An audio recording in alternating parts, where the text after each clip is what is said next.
जय श्री कृष्ण मित्रों, आज हम आप लोगों को सुनाएंगे श्रीमद् भगवद गीता का दूसरा अध्याय श्लोक नंबर 48। योगस्थः कुरु कर्माणि संग व्यक्त्वा धनंजय सिद्ध सिद्ध्या शमो भूत्वा समत्तम योग उच्यते।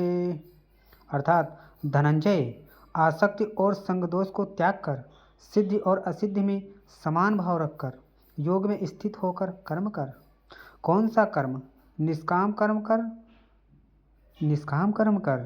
समत्वम योग उच्यते, यह समत्व भाव ही योग कहलाता है। विषमता जिसमें ना हो ऐसा भाव समत्व कहलाता है। रिद्धियाँ सिद्धियाँ विषमता बनाती हैं। रिद्धियाँ सिद्धियाँ विषमता बनाती हैं। आसक्ति हमें विषम बनाती है।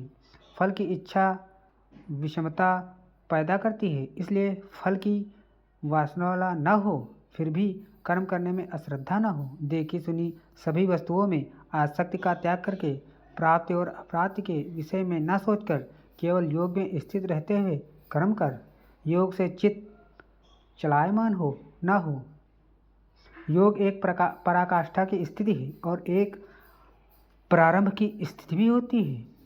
प्रारंभ में भी हमारी दृष्टि लक्ष्य पर ही रहनी चाहिए। अतः योग पर दृष्टि रखते हुए कर्म का आचरण करना चाहिए।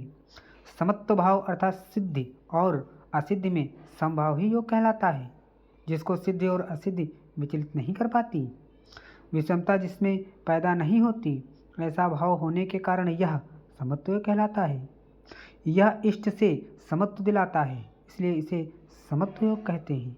कामनाओं का सर्वथा त्याग है, इसलिए इसे निष्काम कर्मयोग कहते हैं।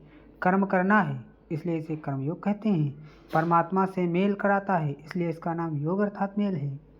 इसमें बौद्धिक स्तर पर ध्यान रखना पड़ता है कि सिद्धि और असिद्धि में समभाव रहे, आसक्ति न हो, फल की वासना न आने पाए। इसलिए यही निष्काम कर्मयोग बुद्धि योग भी कहा जाता है।